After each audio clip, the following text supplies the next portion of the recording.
Donald Trump vowing today that he will never drop out of the race, even amid growing calls from some members of the GOP to do so.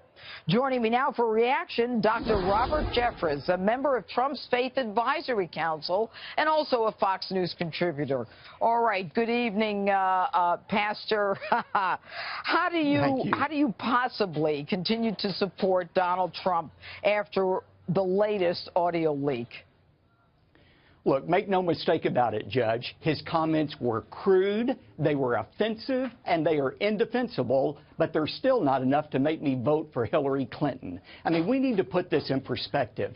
Last week, I was at Trump Tower, and I moderated a meeting between Mr. Trump and religious leaders. And while he was seated to my left, I said, look, I would probably not choose Trump to be a Sunday school teacher in my church, but that's not what this election is about. We are looking for a leader who can reverse the downward death spiral this nation is in, and I still believe Donald Trump is the best person to do that, in spite of the comments, yes, awful comments, he made 11 years ago, and by the way, for which he has apologized.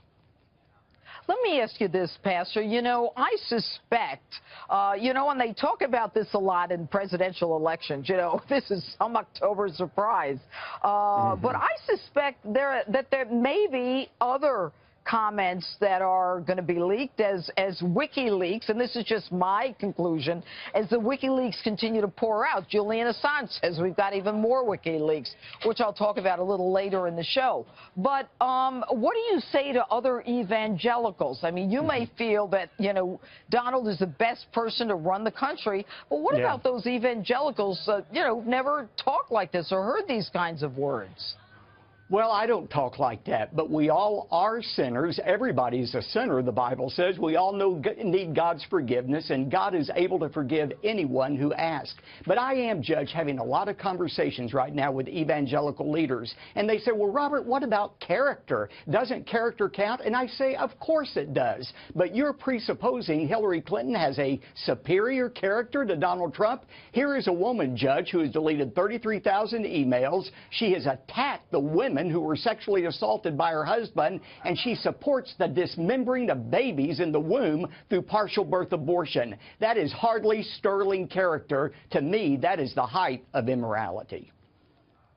What do you think that Donald Trump needs to do tomorrow night at this debate? And, how can he overcome, this issue with those who are so offended that they don't even want to vote? Look, I think he needs to, most of all and first of all, show genuine contrition and say what he did last night, Judge. He said, this is not the man I am. And by the way, I can testify to that. I've been around him the last year in a number of situations with his family. I've watched him interact with Melania and the children. My wife and I have been with him on several occasions. He is nothing except respectful toward women and toward others. The Donald Trump I know today is not the Donald Trump that was in those tapes 11 years ago. And I think he needs to keep saying what he did last night. I'm a changed person, and as your president, I will never do anything to embarrass you.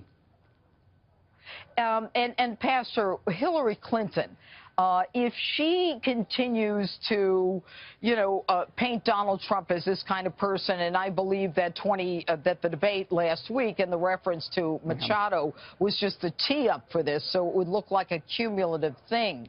Do you think that she continues to do this kind of thing, and can she turn evangelicals around? She will never turn the majority of evangelicals toward her.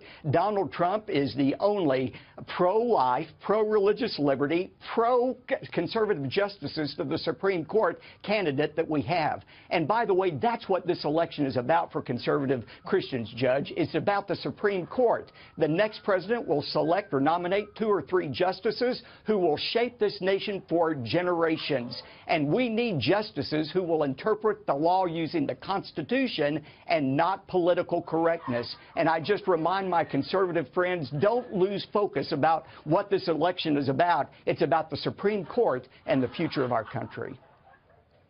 All right, Pastor Robert Jeffress, thanks so much for being with us.